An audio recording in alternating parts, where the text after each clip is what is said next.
وَلَقَدْ يَسَّرْنَا الْقُرْآنَ لِلذِّكْرِ فَهَلْ مِن مُّدَّكِرٍ۔ السلام علیکم ورحمۃ اللہ وبرکاتہ۔ الحمد للہ وکفیٰ وسلام علی عبادہ الذین اصطفیٰ۔ اشہد ان لا الہ الا اللہ وحدہ لا شریک لہ واشہد ان محمدا عبدہ ورسولہ صلی اللہ علیہ وآلہ وسلم۔ اللہم صلی علی محمد وعلی آل محمد کما صلیت علی ابراہیم وعلی آل ابراہیم انک حمید مجید۔ اللہم بارک علی محمد وعلی آل محمد کما بارکت علی ابراہیم وعلی آل ابراہیم انک حمید مجید۔ اما بعد فاعوذ باللہ السمیع العلیم من الشیطان الرجیم من ہمزہ ونفخہ ونفثہ۔ بسم اللہ الرحمن الرحیم۔ الذین یقیمون الصلاة ویؤتون الزکاة وہم بالآخرۃ ہم یوقنون۔ وہ لوگ جو نماز قائم کرتے ہیں اور زکوٰۃ ادا کرتے ہیں اور آخرت پر وہ یقین رکھنے والے۔ آیت نمبر 4 سورہ لقمان، یہاں سے آج کے سبق کا آغاز اللہ کی توفیق سے ہو رہا ہے۔ سورہ لقمان کا جو مرکزی موضوع ہے وہ عقیدہ توحید ہے، اور یہ بات عرض کی جا چکی کہ اس میں ایک خاص پہلو اس صورت کے اندر عقیدہ توحید کا بیان کیا گیا ہے، وہ یہ کہ مشرکین مکہ کو بالخصوص اور پوری دنیا کے مشرکوں کو بالعموم یہ بتایا جا رہا ہے کہ عقیدہ توحید کوئی نیا اور انوکھا نہیں ہے۔ دنیا کے جتنے بڑے بڑے عاقل اور دانا لوگ تھے وہ بھی عقیدہ توحید کے ہی قائل تھے۔ تو جیسا میں نے پچھلے درس میں بھی عرض کیا تھا کہ لقمان نامی ایک شخص تھا جس کے بارے میں مختلف روایات ہیں، میں نے عرض کی تھیں، آگے پھر جہاں سے تذکرے کا آغاز ہوگا وہاں پھر ہم ذکر کریں گے اس کا۔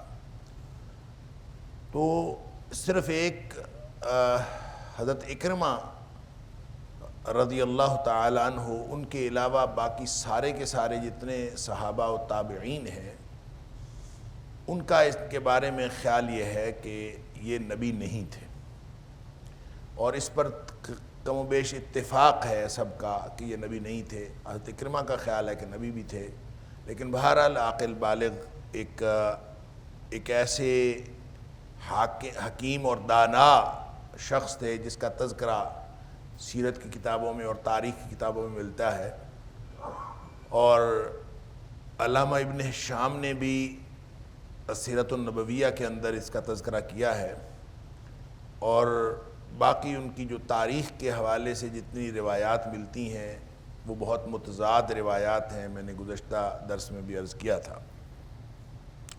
بہرحال ان کا تذکرہ کر کے اللہ کریم نے عقیدہ توحید کو دنیا کے جو حکیم اور دانا ہیں اور جو عقل کے پیمانوں پر پرکھنے والے ہیں ان کے ہاں بھی عقیدہ توحید کو تسلیم کیے جانے اور قبول کیے جانے کی تاریخ یہاں اللہ کریم نے بتائی۔ تو جہاں تک پہلی 9 آیات ہیں اس کے بارے میں نے عرض کیا تھا کہ یہاں ایک تو قرآن حکیم کی حقانیت و حکمت بیان کی گئی ہے، اور دوسرا یہ کہ اہل سعادت اور اہل شقاوت کا فرق بیان کیا گیا کہ اہل سعادت کون ہوتے ہیں۔ فرمایا محسنین ہوتے ہیں۔ قرآن کتاب حکمت ہے، ہدی و رحمۃ للمحسنین، یہ ہدایت ہے اور رحمت ہے محسنین کے لیے۔ اس کے اوپر گفتگو ہو چکی۔ محسنین کون ہوتے ہیں؟ ایسے نیک لوگ جو اپنا ہر آنے والا کل پچھلے کل سے بہتر بناتے ہیں، جو بہتر سے بہتر کرنے کی کوشش کرتے ہیں، وہ محسنین ہوتے ہیں۔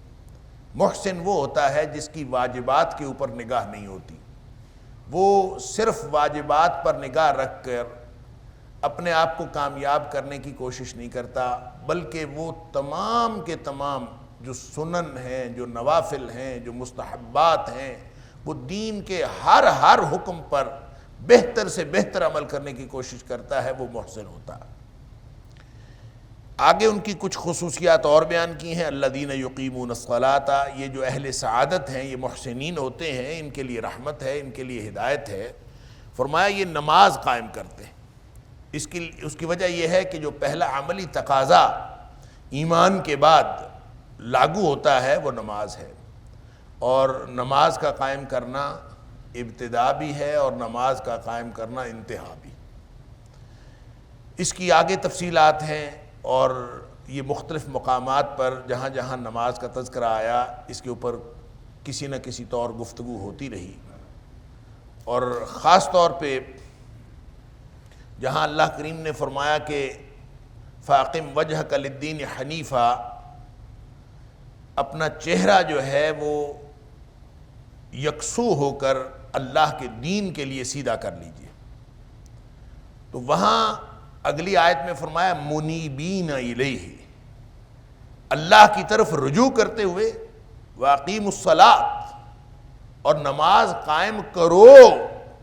اس کا مطلب یہ ہے کہ اللہ کے دین کی طرف اگر کسی نے چہرہ کرنا ہے اور اپنے آپ کو سیدھا کرنا ہے تو پہلا عملی تقاضا جو ہے وہ نماز. لہذا نماز کے ذریعے سے ابتدا ہوگی اور انتہا بھی نماز کے ذریعے سے ہوگی کہ ان تعبد اللہ کأنک تراہ فإن لم تکن تراہ فإنہ یراک، کہ اللہ کی بندگی اس طرح سے کرو جیسے تم اللہ کو دیکھ رہے ہو. اور اللہ تعالیٰ کے سامنے مشاہدے کسی کیفیت بنا کے کھڑے ہونا یہ بھی نماز ہی کے ذریعے سے ممکن ہے. نبی اکرم صلی اللہ علیہ وسلم فرمایا کرتے تھے قرۃ عینی فی الصلاۃ، میری آنکھوں کی ٹھنڈک نماز میں ہے. گویا انتہا بھی یہی ہے اور ابتدا بھی یہی. تو پہلا عملی تقاضا الذین یقیمون الصلاۃ، جو محسن ہوتے ہیں وہ نماز قائم کرتے ہیں. اور آپ نے اگر کسی کے ایمان کا، کسی کے احسان کا اور کسی کے نیک ہونے کا اندازہ کرنا ہو تو اس کی نماز کو دیکھ لیجئے. اگر اس کی نماز میں کوتاہی نہیں ہے تو اس کا مطلب ہے کہ اس کے محسن ہونے کے چانسز ہیں، امکانات ہیں کہ یہ محسن ہوگا. لیکن جس کی نماز ہی میں کوتاہی ہے، اللہ اکبر، تو اس کا مطلب ہے اس نے تو پہلا عملی تقاضا ہی پس پشت ڈال دیا. وہ محسن کیسے ہو سکتا ہے؟ الذین یقیمون الصلاۃ، تو پہلا تقاضا یہ ہے کہ وہ نماز قائم کرتے ہیں. ویؤتون الزکوٰۃ، اور زکوٰۃ ادا کرتے ہیں. وہم بالآخرۃ ہم یوقنون، اور آخرت پر وہ یقین رکھتے ہیں. یہ وہی خصوصیات ہیں جو سورہ بقرہ کے ابتدا میں ہم پڑھ کے آئے ہیں کہ وہاں بھی فرمایا الذین یؤمنون بالغیب ویقیمون الصلاۃ ومما رزقناہم ینفقون، اور آگے جا کے فرمایا بالآخرۃ ہم یوقنون، آخرت پر یقین. یہ صفات کم و بیش وہی ہیں. وہاں مما رزقناہم ینفقون فرمایا تھا کہ جو کچھ ہم نے ان کو دیا اس میں سے خرچ کرتے ہیں. اور یہاں ویؤتون الزکوٰۃ فرمایا کہ زکوٰۃ ادا کرتے ہیں، یعنی صدقات واجبہ بھی اور صدقات نافلہ بھی، دونوں قسم کے صدقات جو ہیں وہ ادا کرتے ہیں. اولئک علی ھدی من ربہم واولئک ھم المفلحون. یہ بالکل ایگزیکٹ وہی فقرہ ہے، وہی جملہ ہے، وہی آیت ہے جو سورہ بقرہ کے اندر ان کی خصوصیات بیان، متقین کی خصوصیات بیان فرمانے کے بعد فرمائی کہ اولئک علی ھدی من ربہم، یہ لوگ ہیں جو اپنے رب کی طرف سے ہدایت پر ہیں. واولئک ھم المفلحون، اور یہی لوگ ہیں جو کامیاب ہوں گے، ان کے علاوہ کوئی اور کامیاب نہیں. تو اس میں وہ متقین کی صفات تھیں، یہ محسنین کی صفات تھیں، اور نتیجہ ایک ہی ہے، صفات بھی ایک جیسی ہیں. تو پتہ چلا کہ متقین اور محسنین ایک ہی لوگ ہوتے ہیں. وہی لوگ جو متقین ہوتے ہیں وہی محسنین ہوتے ہیں. ویسے بھی اسلام باہم جڑا ہوا ہے. اسلام کا کوئی حکم اور کوئی اینٹیٹی، کوئی کیفیت اور کوئی احساس وہ ایک دوسرے سے ٹوٹا ہوا اور منقطع احساس نہیں، ساری کیفیات باہم جڑی ہوئی ہیں. لہذا محسن ہی متقی ہوتا ہے اور متقی ہی محسن ہوتا ہے اور محسن ہی مومن ہوتا ہے. الذین یؤمنون بالغیب، اس کا مطلب یہ ہوا کہ ایمان، تقوی اور احسان یہ ساری کی ساری قلبی کیفیات ہیں، اور جب تک یہ کیفیات حاصل نہ کی جائیں عمل کے اوپر اس کا اثر نہیں پڑتا. اور جب تک عمل کے اوپر اثر نہیں پڑتا اس وقت تک جنت جو ہے اور کامیابی وہ نہیں ملتی. اولئک علی ھدی من ربہم واولئک ھم المفلحون، یہی وہ لوگ ہیں جو ہدایت پر ہیں اپنے رب کی طرف سے. واولئک ھم المفلحون، اور یہی لوگ کامیاب ہوں گے. یہی کا ترجمہ میں نے کس چیز کا کیا اصل میں؟ وَأُولَئِكَ اور ہم دونوں کا معنی ہے وہ، وَأُولَئِكَ اور وہ، ہم المفلحون وہی کامیاب ہیں، لہذا ان کے علاوہ کوئی اور کامیاب نہیں۔ وَمِنَ النَّاسِ مَن يَشْتَرِي لَهْوَ الْحَدِيثِ لِيُضِلَّ عَن سَبِيلِ اللَّهِ بِغَيْرِ عِلْمٍ وَيَتَّخِذَهَا هُزُوًا أُولَئِكَ لَهُمْ عَذَابٌ مُّهِينٌ۔ اللہ اکبر۔ اب اہل سعادت کا ذکر کرنے کے بعد اور ان کی کامیابی اور ہدایت کا ذکر کرنے کے بعد فرمایا کہ اہل شقاوت کو بھی دیکھ لیجئے کہ ان کی کیفیت کیا ہے، یا دوسرے معنوں میں یعنی سعادت والے لوگ اور بدبختی والے لوگ، یا ایمان والے لوگ اور کفر والے لوگ، کفر و نفاق والے لوگ، ان دونوں کا اب تجزیہ اور مقابلہ اور تقابل کر لیجئے۔ وَمِنَ النَّاسِ ایک تو بات ہو گئی اہل سعادت کی، وَمِنَ النَّاسِ اور لوگوں میں سے، مَن يَشْتَرِي لَهْوَ الْحَدِيثِ بعض لوگ ایسے ہیں جو خریدتے ہیں، من یشتری جو خریدتا ہے، لہو الحدیث غافل کر دینے والی بات، جو غافل کر دینے والی چیز ہے، لہو لہو جیسے لا تلہکم اموالکم واولادکم عن ذکر اللہ، غافل کر دینے والی چیز، کہ اللہ کریم نے سورہ منافقون کے اندر فرمایا لا تلہکم اموالکم واولادکم عن ذکر اللہ، تمہارے مال اور تمہاری اولادیں تمہیں اللہ کے ذکر سے غافل نہ کر دیں۔ اسی طرح سے ہم پڑھتے ہیں الہاکم التکاثر، ہم اس کا ترجمہ کرتے ہیں اکثر لوگ اور غلط ترجمہ ہے کہ ہلاک کر دیا، ہلاک کر دیا ترجمہ نہیں ہے الہاکم التکاثر، الہا یہی لہو سے ہے، الہاکم التکاثر تمہیں تکاثر نے یا کثرت مال یا کثرت کی طلب نے تمہیں غافل کر دیا، تو اصل میں غافل کر دیا ہے۔ لہو الحدیث بھی وہ بات ہوتی ہے جو غافل کر دینے والی ہے، ہر وہ چیز جو خیر سے غافل کر دے، ہر وہ چیز جو حق سے غافل کر دے، ہر وہ چیز جو اللہ کی یاد سے غافل کر دے، ہر وہ چیز جو آپ کو دین سے غافل کر دے، وہ لہو الحدیث ہے۔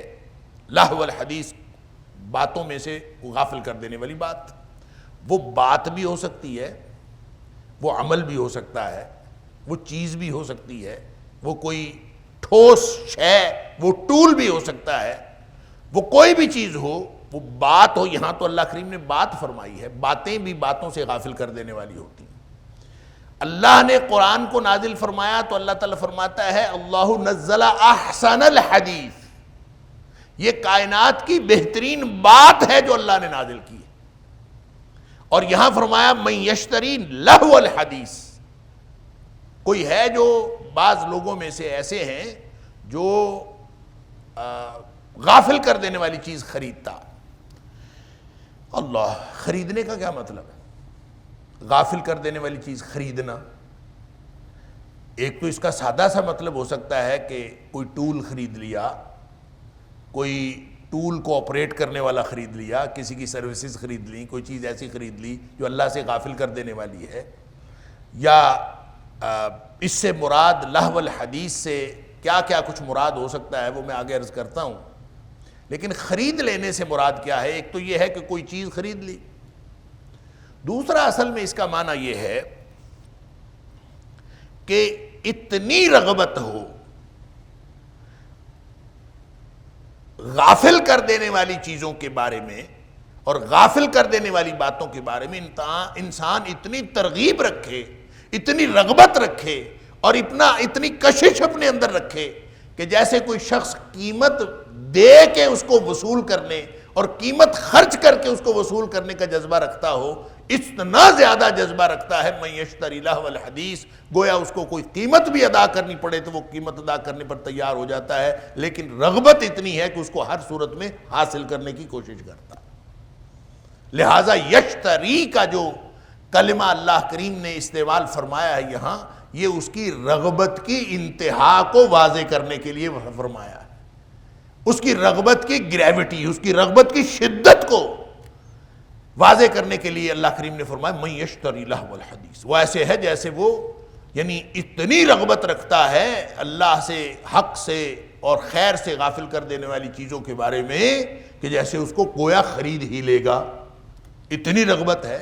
آدمی جو ہے وہ کسی چیز کو دیکھتا ہے، دیکھ کے چلا جاتا ہے۔ وَلَقَدْ يَسَّرْنَا الْقُرْآنَ لِلذِّكْرِ فَهَلْ مِن مُّدَّكِرٍ وَلَقَدْ يَسَّرْنَا الْقُرْآنَ لِلذِّكْرِ فَهَلْ مِن مُّدَّكِرٍ۔ جب رغبت ہوتی ہے تو آدمی اس کا بھاؤ پوچھتا ہے، جب رغبت ہوتی ہے تو آدمی اس کے بارے میں بھاؤ تاؤ کرتا ہے، بارگیننگ کرتا ہے۔ جب رغبت اور بڑھتی ہے تو انسان اپنے جیب ٹٹولنے لگتا ہے کہ کیا میرے پاس قیمت ادا کرنے کے لیے پیسے ہیں، رقم ہے۔ اور جب اس کی رغبت شدید ہوتی ہے تو وہ اس کو ضرورت سمجھے یا اس کو اس کی طرف رغبت محسوس کرے تو وہ پھر قیمت ادا کرنے پر تل جاتا ہے کہ میں اس کی قیمت ادا کر کے اس کو حاصل کر لوں۔ اس لیے فرمایا من یشتری لہو الحدیث۔ اب یہ ہے کیا چیز، کیا خریدنا؟ ہر وہ چیز جو غافل کر دینے والی ہے۔ اب آپ سوچتے جائیے، خود سے سوچتے جائیے کہ کون کون سی چیز جو ہے وہ اللہ سے غافل کر دینے والی ہے، کون کون سی چیز جو ہے خیر سے غافل کر دینے والی ہے، کون کون سی چیز جو حق سے غافل کر دینے والی ہے۔ اللہ اکبر! آپ سوچتے ہیں یہ کون سی چیز ہے؟ یہ ایک الگ بات ہے کہ اس کے اوپر حضرت عبداللہ بن مسعود رضی اللہ تعالیٰ عنہ نے 3 بار قسم اٹھا کے فرمایا۔ اللہ کو 3 بار انہوں نے قسم اٹھائی اور انہوں نے قسم اٹھا کے فرمایا کہ اس کا مطلب گانا بجانا ہے۔ لہو الحدیث سے مراد گانا بجانا۔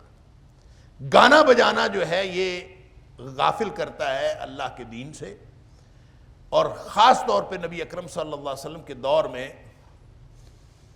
جو نضر بن حارث تھا، اور حضرت عبداللہ بن عباس رضی اللہ تعالیٰ عنہ فرماتے ہیں کہ یہ آیت نازل ہی نضر بن حارث کے بارے میں ہوئی ہے کہ وہ شام، ملک شام گیا تھا، وہاں سے وہ مغنیات خرید کے لایا تھا۔ مغنیات اس دور میں انسان بکتے تھے تو مغنیات خرید کے لایا تھا، گانے بجانے والیاں وہ خرید کے لایا تھا۔ لہٰذا جب نبی پاک صلی اللہ علیہ وسلم کی دعوت کی مجلس ہوتی تھی تو اس کے مقابلے میں گانے بجانے کی مجلس کیا کرتا تھا، اور اگر کوئی شخص متاثر ہوتا نبی کریم صلی اللہ علیہ وسلم کی دعوت سے تو وہ اس پر کوئی نہ کوئی گانے بجانے والی مسلط کر دیتا تھا، جو اس کو گانا سنا کے اس کو اپنی طرف اس کا دل لبھا کے اس کو غافل کرنے کی کوشش کرتا تھا۔ تو یہ ایک طریقہ تھا۔ تو ہو سکتا ہے کہ اس سے مراد صرف گانا بجانا ہو، لیکن عملاً ہر وہ چیز جو غافل کر دینے والی ہے وہ لہو الحدیث، لہذا ہر حرام اور باطل کلام اس کے اندر شامل ہوگا جو اللہ سے اور حق سے غافل کر دے۔ یہ وہ بحثیں اور وہ مباحثے اور جس کے نتیجے میں لوگ اللہ کے دین سے غافل ہوں، جب انسان دلائل دے رہا ہوتا ہے اللہ کے دین کے مقابلے میں یا کسی بھی دینی حکم کے مقابلے میں، جو لوگ اس طرح کا طرز عمل رکھتے ہیں، مباحثہ کرتے ہوئے ان کی بحث اور مباحثے اور ان کے دلائل کو سن کر لوگ اللہ کے دین سے غافل ہو رہے ہوں، وہ بھی اس میں شامل ہیں، چاہے وہ وکیل ہوں، چاہے وہ صحافی ہوں، چاہے وہ کوئی اور، چاہے وہ اساتذہ ہوں۔ جب وہ گفتگو کریں اور ان کی گفتگو سن کے لوگ اللہ کے دین سے غافل ہوں، اللہ اکبر، اس کی وجہ یہ ہے کہ جو لوگ باقی لوگوں کے لیے انسپریشن ہوتے ہیں، جن لوگوں سے لوگ قوت عمل کی تحریک پاتے ہیں، وہ اساتذہ ہیں، وہ والدین ہیں، وہ مختلف قسم کے جو لیڈ کرنے والے قائدین ہیں، وہ سیاسی قائدین ہیں، وہ معاشرتی قائدین ہیں، ہر طرح کے وہ مختلف جماعتوں کے مذہبی قائدین ہیں، جن کو دیکھ کر لوگ قوت عمل کی تحریک پاتے ہیں، ان کی اگر گفتگو اللہ سے اور اللہ کے دین سے غافل کر دینے والی ہو تو وہ بھی لہو الحدیث میں شامل ہے۔ لہذا ایسے لوگ موجود ہیں، کہنے کو وہ قائدین ہیں لیکن گفتگو ایسی کریں گے، ان کے وہ کہنے سے لوگ دین کے قریب آنے کی بجائے دین سے دور جاتے ہیں۔ اللہ اللہ کریم نے نبی اکرم صلی اللہ علیہ وسلم کو حکم فرمایا تھا وَادْعُ إِلَىٰ رَبِّكَ وَلَا تَكُونَنَّ مِنَ الْمُشْرِكِينَ، دیکھو جو تمہاری دعوت ہے وہ ہمیشہ رب کی طرف ہونی چاہیے.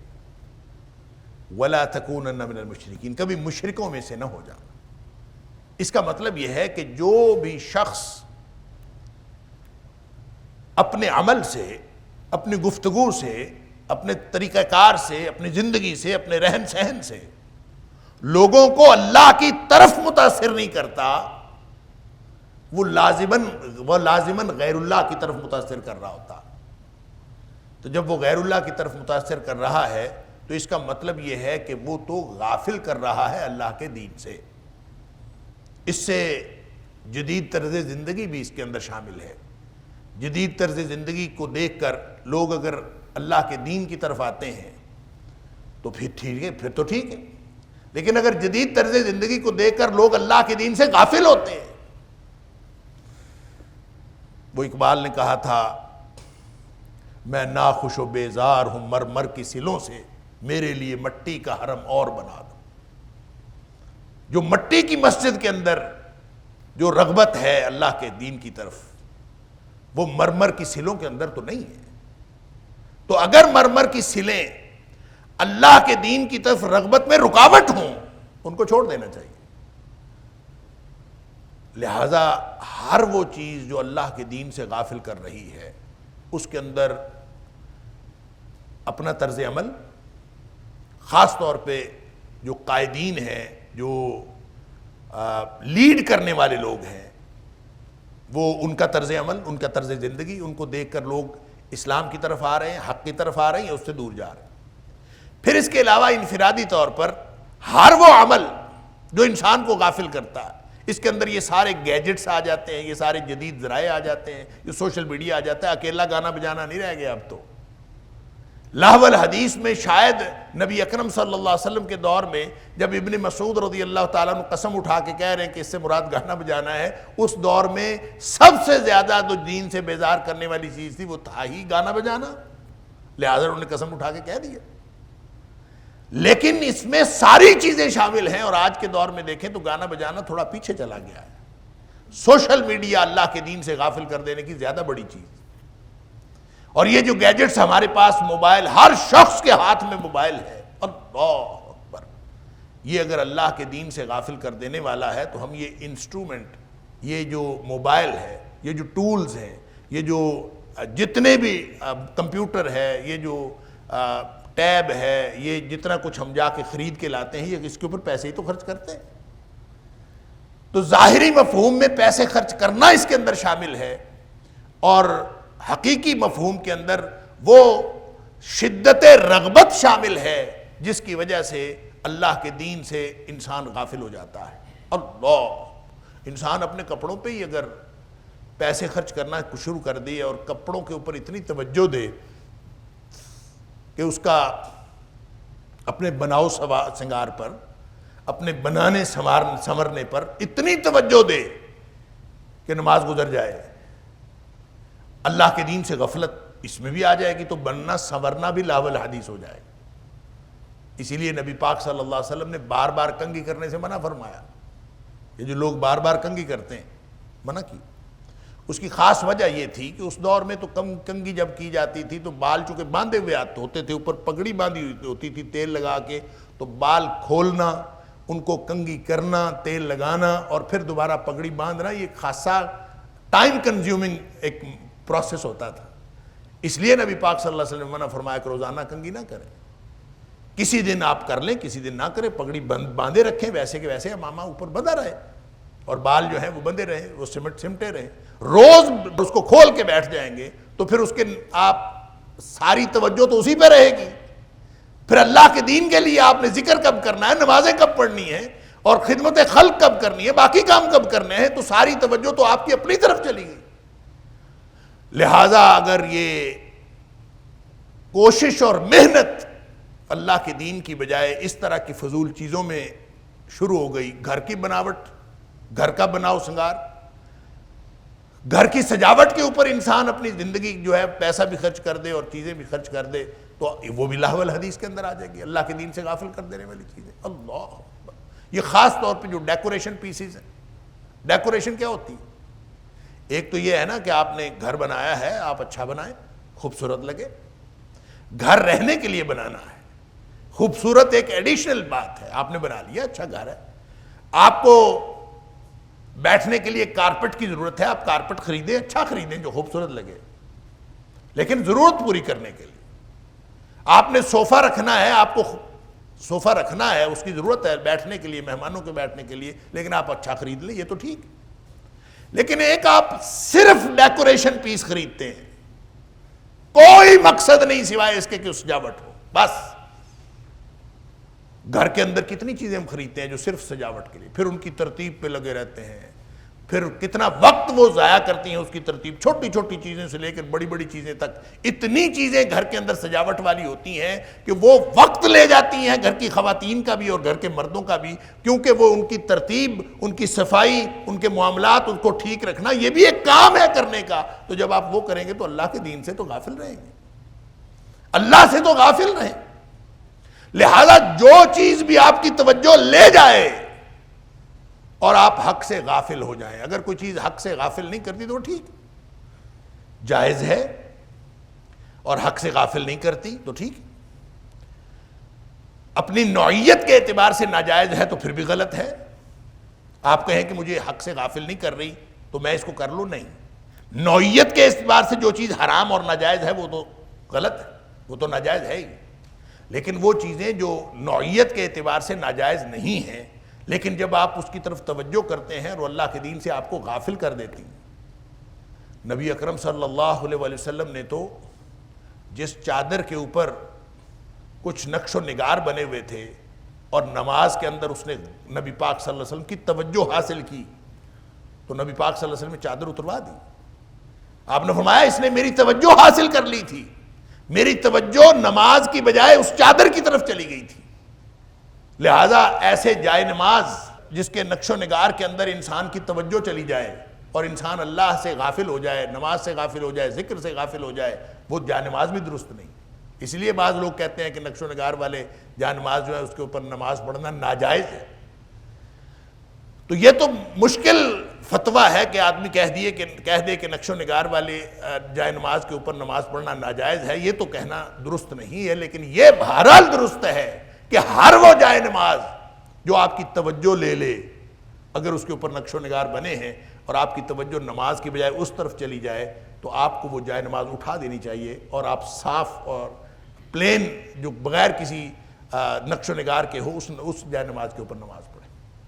لہٰذا لہو الحدیث جو ہے یہ ایک بڑی ہی وسیع اصطلاح ہے، اس کے اندر صرف گانا بجانا نہیں ہے، ہر وہ چیز جو اللہ سے غافل کر دینے والی ہے وہ لہو الحدیث۔ اور اس کی طرف انسان اگر پیسے خرچ کرتا ہے تو اب ظاہر ہے کہ غافل کر دینے والی چیز فزیکلی بھی ہو سکتی ہے اور غافل کر دینے والی چیز نفسیاتی طور پر بھی ہو سکتی ہے، احساس کے اعتبار سے بھی ہو سکتی ہے۔ کسی بھی طرح کی غفلت جو ہے وہ اگر اللہ کے دین سے ہو رہی ہے تو وہ لہو الحدیث میں شامل۔ اللہ اکبر۔ جیسے نبی اکرم صلی اللہ علیہ وسلم نے فرمایا کہ قرب قیامت جو ہے لوگ بدکاری کو جائز قرار دے لیں گے، شراب کو جائز قرار دے لیں گے، ریشم کو جائز قرار دے لیں گے۔ اللہ اکبر۔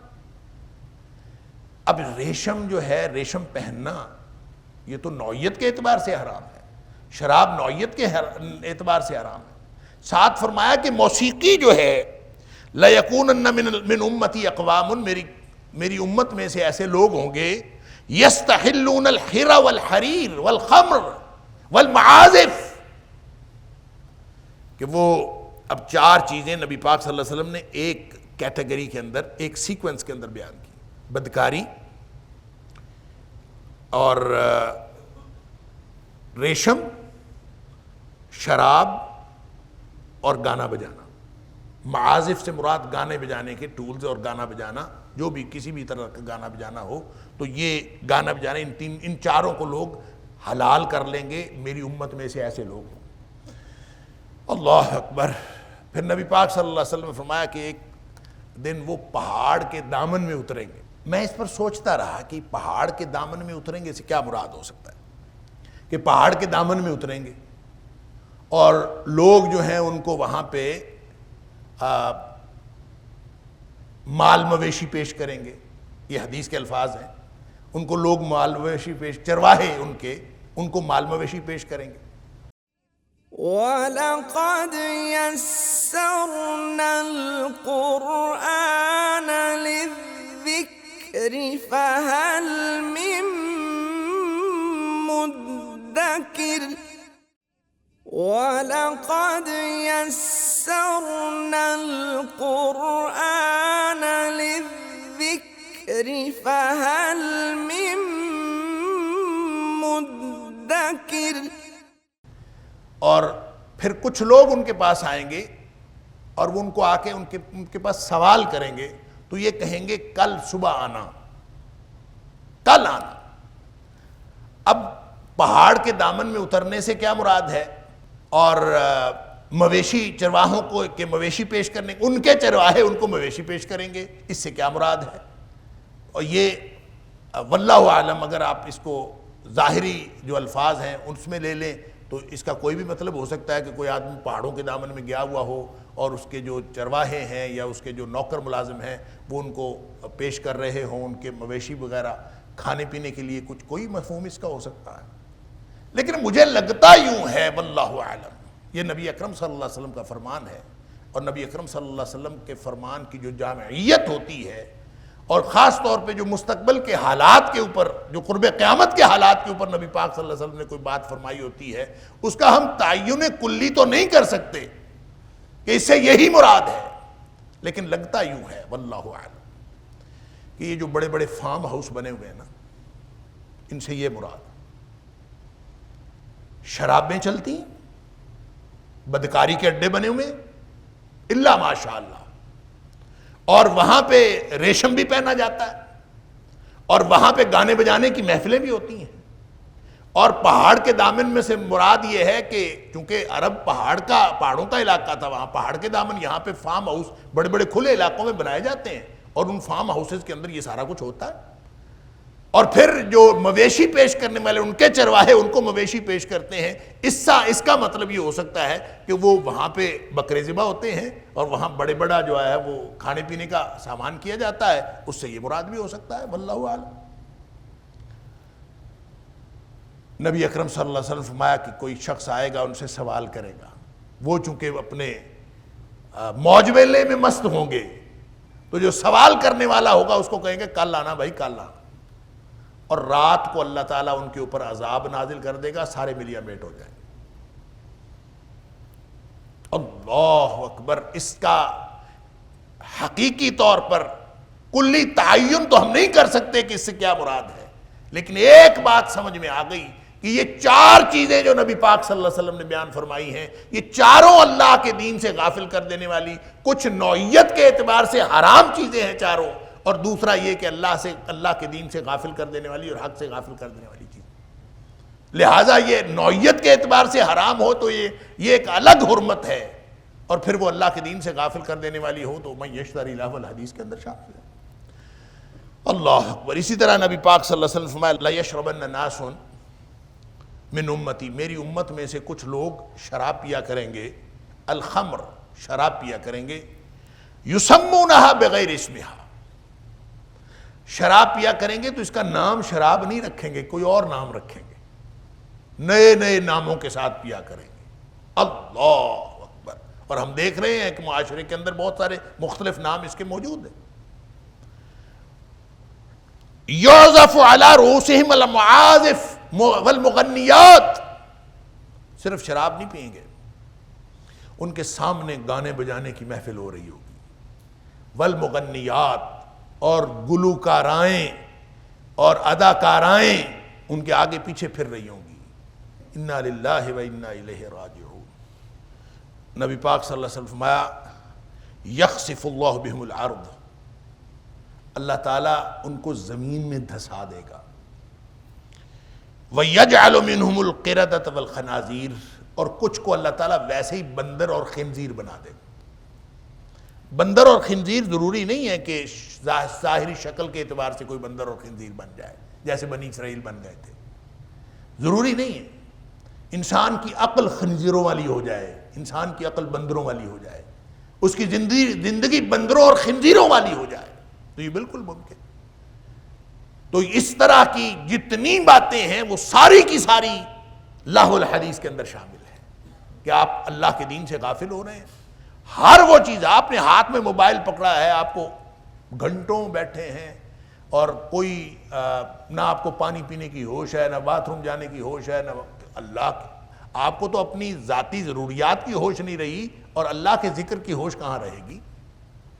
آپ کو کہاں ہوش رہے گی کہ میں نے اب جو دینی مقاصد ہیں وہ پورے کرنے ہیں، مقاصد الشریعہ پورے کرنے ہیں. میں نے کہاں آپ کو یہ پتہ چلے گا کہ میری دینی ذمہ داریاں کون کون سی ہیں، میں دینی ذمہ داریاں پوری کرنی ہیں، وہ کہاں ہوں گی؟ انسان کو بھول بھی جائے گا کہ میں اپنی کوئی دینی ذمہ داریاں میرے کے اوپر ہیں، بس ٹھیک ہے زندگی گزر رہی ہے. سب سے بڑی ذمہ داری یہ ہوتی ہے کہ انسان محسوس کرنے، یعنی آہستہ آہستہ ڈیٹیریوریشن ہے نا، زوال ہے. انسان پھر سب سے بڑی ذمہ داری اپنی یہ سمجھنا شروع کر دیتا ہے کہ میری دینی ذمہ داری یہ ہے میں کوئی اچھی پوسٹ لگا لوں. بس وہ اچھی پوسٹ لگا کے سمجھتا ہے کہ میری دینی ذمہ داری پوری ہو. یہ فلسطین کے اندر جو کچھ ہو رہا ہے، کشمیر میں جو کچھ ہو رہا ہے، پوری دنیا میں مسلمانوں کے ساتھ جو کچھ ہو رہا ہے، ہم اپنی ذمہ داری پوسٹ لگا کے پوری کر لیتے ہیں. ہم ایک پوسٹ لگا لیتے ہیں، اطمینان ہو جاتا ہے. انا للہ و انا الیہ، زوال کی انتہا ہے کہ ہمارا اطمینان ہو جاتا ہے کہ ہم نے اپنی ذمہ داری پوری کر لی. کیوں؟ اس لیے کہ ہم نے زندگی ساری کی ساری لہو الحدیث کے اندر، الا ماشاء اللہ، اللہ تعالی ہم سب کو محفوظ رکھے. وَمِنَ النَّاسِ مَن يَشْتَرِي لَهْوَ الْحَدِيثِ، لوگوں میں سے کوئی ایسا ہے جو لہو الحدیث خریدتا ہے. اب لوگوں نے تو اس لہو الحدیث کے اندر گانے بجانے کو مائنس کیا، لوگوں نے اپنی اپنی مرضی سے اس کے مفاہیم متعین کیے. میں نے عرض کیا کہ ابن عباس رضی اللہ تعالیٰ عنہ فرماتے ہیں نضر بن حارث کے بارے میں نازل ہوئی. ابن مسعود رضی اللہ تعالیٰ عنہ قسم اٹھا کے 3 دفعہ قسم اٹھا کے کہتے ہیں اس سے مراد گانا بجانا ہے، غنا ہے اس سے مراد. اور پھر باقی احادیث جو ہیں وہ میں نے آپ کے سامنے رکھی. لیکن صرف گانا بجانا اور صرف اس طرح کی چیزیں نہیں، بلکہ ہر وہ چیز اس کے اندر شامل ہے. چاہے اس کے اندر امام قرطبی علیہ الرحمہ فرماتے ہیں کہ جو جھوٹی کہانیاں ہیں اور لغو باتیں ہیں، یہ جو لوگ لطیفے سناتے ہیں ایک دوسرے کو، لغو ہے. جس کا تعلق حقائق کے ساتھ نہیں ہے وہ لغو بات ہے. لغو باتیں، جھوٹی کہانیاں، وہ بھی اس کے اندر شامل ہیں. اللہ اکبر. اس دور میں اصل میں جھوٹی کہانیاں ہوتی تو اب جھوٹے ڈرامے ہوتے ہیں. جب جھوٹی کہانیاں سنتے سناتے تھے، اب دیکھتے دکھاتے ہیں. لہٰذا یہ جو ڈرامے ہیں ہم تو سمجھتے ہیں، اور گھر کے بزرگ جو بڑے نیک بزرگ ہوتے ہیں ان کے ہاں چھوٹے چھوٹے بچے وہ ہر وقت کارٹون دیکھ رہے ہیں. پہلے ٹی وی ہوتا تھا، اب موبائل ہے. ہر بچے کے پاس موبائل. 6 سال، 5 سال، 4 سال کے بچے موبائل پکڑ کے پھرتے ہیں. اس کے اوپر ہر وقت کارٹون لگے ہوئے ہیں. کیا وہ اللہ کی یاد دلاتے ہیں؟ کیا ان بچوں کو وہ اللہ والا بنا رہے ہیں؟ کیا ان کی نفسیات کو پاکیزہ کر رہے ہیں؟ اور پھر خواتین اسلام جب کچھ دیکھ رہی ہوتی ہیں تو ہمارے خیال میں جب وہ ڈرامہ دیکھ رہی ہیں نا تو یہ سمجھا جاتا ہے شاید کوئی وہ مناسب کام کر رہی ہیں، کوئی حرج نہیں. ڈرامے دیکھتے ہیں جی، ڈرامے کے علاوہ نہیں کوئی چیز دیکھتے. ڈرامہ کیا ہے؟ جھوٹی کہانی ہے. اور جھوٹی کہانی بھی اس کے اندر شامل ہے امام قرطبی علیہ الرحمہ کے بقول. کیونکہ سب سے زیادہ جو انسان کو غافل کرتی ہے اللہ کے دین سے وہ جھوٹی کہانیاں ہی کرتی ہے. وہ ڈرامہ ہو، وہ فلم ہو، وہ کوئی بھی چیز ہو، وہ جھوٹی کہانی انسان کو کہاں کا کہاں پہنچا دیتی. اللہ اکبر. انسان کا دماغ ہی بالکل کہیں نہ کہیں پہنچ جاتا ہے. انسان کی نفسیات اس کے ساتھ چلتی. لوگ ڈرامے دیکھ کر، فلمیں دیکھ کر، پتہ ہے غلط ہے، پتہ ہے جھوٹ ہے، پتہ ہے بناوٹی ہے، لیکن لوگ رو رہے ہوتے ہیں کیونکہ وہ نفسیات کے اوپر اثر ڈالتا ہے. تو اس لیے اللہ کریم نے یہ ساری چیزیں لہو الحدیث کی ایسی جامع اصطلاح استعمال فرمائی ہے، اور یشتری ایسا جامع طرز عمل ہے کہ جس شخص کی بھی شدت رغبت ان چیزوں کی طرف ہے جو اللہ کے دین سے یا حق سے یا خیر سے غافل کر دینے والی ہیں. اور بچے نوجوان آج کل وہ ایک بڑا مناسب کام ماں باپ کو مطمئن کرنے کے لیے، اور ماں باپ بھی بڑے مطمئن ہو جاتے ہیں، ہاں ہمارے بچے صرف ویڈیو گیمز کھیلتے ہیں، کوئی غلط چیز نہیں دیکھتے، صرف ویڈیو گیمز کھیلتے. اور ویڈیو گیمز قرآن حدیث ہے. ویڈیو گیمز کیا کرتی ہیں؟ وہ وقت ضائع نہیں کرتی. وہ ویڈیو گیمز انسانوں کے، بچوں کے اور جوانوں کے دماغوں کے اوپر اثر نہیں کرتی. گندی شکلیں ان کے اندر، کارٹونز ہوں یا ویڈیو گیمز ہوں، وہ ان کو ویڈیو گیمز بنا کے دی گئی ہیں، اور یہ بیٹھے ہیں ساری دن کھیلتے. اور اب تو آن لائن بھی ہو گیا ہے، وہ پتہ چلتا ہے جناب ایک بچہ جو ہے کراچی بیٹھا ہے، ایک بچہ امریکہ میں بیٹھا ہے، ایک بچہ جو ہے وہ اسلام آباد میں ہے، ایک لاہور میں ہے، ایک وہاں بیٹھا ہے، کسی گاؤں میں بیٹھا ہے، سارے آپس میں آن لائن گیم کھیل رہے ہیں اور گھنٹوں بیٹھے ہیں، پوری رات گزر گئی. کیا یہ لہو الحدیث نہیں ہے؟ اللہ تعالیٰ معاف فرمائے. تو اہل سعادت جو ہیں یہ ان سے الگ ہیں اہل شقاوت. بھلے مسلمانوں نے یہ طرز عمل اپنا لیا ہو، بھلے کافروں نے اپنایا ہو، بھلے یہ منافقوں نے اپنایا ہو، یہ طرز عمل اہل شقاوت اور بدبختوں کا طرز عمل ہے. وَمِنَ النَّاسِ، اور لوگوں میں سے ایسا بھی ہے، مَن یشتری لہو الحدیث، جو غافل کر دینے والی بات یا غافل کر دینے والی باتیں وہ خریدتا ہے، یعنی اس کی طرف توجہ کرتا ہے. لِيُضِلَّ عَن سَبِيلِ اللَّهِ، تاکہ وہ اللہ کے راستے سے گمراہ کرے. یعنی اس کا نتیجہ کیا نکلتا ہے کہ وہ اللہ کے راستے سے گمراہ ہوتے ہیں، لیکن وہ کوئی پلاننگ کر کے اللہ کے راستے سے گمراہ نہیں کر رہے ہوتے. لِيُضِلَّ عَن سَبِيلِ اللَّهِ، ان کی کوئی پلاننگ نہیں ہوتی کہ ہم اللہ کے راستے سے گمراہ کریں گے. فرمایا بغیر علم، پتہ ہی نہیں ہوتا کیا ہو رہا ہے، بغیر علم کے. اس کے دو معنی ہیں بغیر علم کے. ایک تو یہ ہے کہ جہالت کی بنیاد پر ان کو پتہ ہی نہیں چلا. ایک یہ ہے کہ جو اللہ کے دین سے اور اللہ کے راستے سے غافل کر دینے کا جو طریقہ اپنایا ہوا ہے وہ طریقہ جہالت پر مبنی ہے، اگرچہ وہ اس کو علم کہتے ہو. وَيَتَّخِذَهَا هُزُوًا، اور پھر وہ اللہ کے دین کا مذاق بھی اڑاتے ہیں. اللہ اکبر. یہ جو میں نے شروع کی تھی نا بات، تو میں نے کہا تھا جو مباحثے اور ایک دوسرے کے ساتھ بحث و مباحثہ دین کے بارے میں، اور پھر لطیفے سنانا، دین کا مذاق اڑانا، اس طرح کی باتیں کرنا، اور بحث و مباحثے میں عام طور پہ ہم دیکھتے ہیں کہ جو دنیا دار لوگ ہوتے ہیں، جو دین بیزار لوگ ہوتے ہیں، وہ عام طور پہ جو دیندار لوگوں کو وہ بحث اور مباحثے میں ایسے لگتا ہے وہ ڈومینیٹ کر جاتے ہیں. لہٰذا آپ دیکھتے ہیں کتنے مباحثے ہیں. اور ویسے مولوی کو تو ویسے ہی بطور مذاق لیا جاتا ہے. بحث مباحثہ ہو رہا ہو، اس میں کوئی داڑھی والا آدمی ہو جو کہ مولوی آ گیا، جی چل مولوی آ گیا، یہ تو ہے ہی ہنسنے کی بات، یہ تو ہے ہی کوئی گویا غیر سنجیدہ بات. جہاں گفتگو ہو رہی تھی، جہاں کوئی اچھی سنجیدہ بات ہو رہی تھی، اس میں مولوی آ گیا، جی مولوی صاحب آ گئے، مولوی آ گئے. مولوی تو گویا ایک مذاق کی بات ہے. تو جس معاشرے کے اندر مولوی کا مذاق صرف اس لیے اڑایا جاتا ہے کہ وہ دین کا علمبردار ہے، وہ بات دین کی کرتا ہے، تو اس کا مذاق اڑا کے ہم کیا نتیجہ نکالتے ہیں؟ اللہ تعالیٰ فرماتا ہے کہ یہ اہل شقاوت ہیں، یہ اہل سعادت کے بالکل مخالف لوگ ہیں، یہ بدبخت لوگ ہیں کہ جو لہو الحدیث خریدتے بھی ہیں اور پھر لوگوں کو اللہ کے دین سے گمراہ کرتے ہیں بغیر علم کے. وَيَتَّخِذَهَا هُزُوًا، اور اس کا مذاق اڑاتے ہیں. اولئک لہم عذاب مہین. اوپر فرمایا تھا اولئک علی ھدی من ربہم واولئک ھم المفلحون. پہلی قسم کے لوگ اپنے رب کی طرف سے ہدایت پر ہیں اور وہی کامیاب ہیں. یہاں فرمایا اولئک لہم عذاب مہین. یہ جو اس طرح کا طرز عمل رکھنے والے لوگ ہیں ان کے لیے رسوا کن عذاب ہے. اللہ اکبر. اللہ تعالیٰ معاف فرمائے. اہانت والا، ذلیل و رسوا کر دینے والا عذاب ہے، اللہ تعالیٰ معاف کرے۔ وَإِذَا تُتْلَى عَلَيْهِ آيَاتُنَا، اب یہ جو لہو الحدیث، غافل کر دینے والی باتیں، جن کی توجہ اور رغبت غفلت والی چیزوں کی طرف ہوتی ہے،